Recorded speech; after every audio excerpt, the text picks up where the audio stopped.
ఎవరు నువ్వు? నా పేరు జింగా. నువ్వు తెలుగు బాగా మాట్లాడుతున్నావు. ఎక్కడ నేర్చుకున్నావు? థ్యాంక్స్.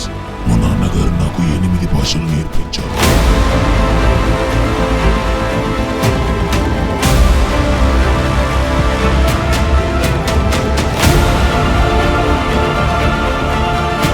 జీవితంలో ముఖ్యమైన బంధాలన్నీ విషాదంగానే ముగుస్తాయి.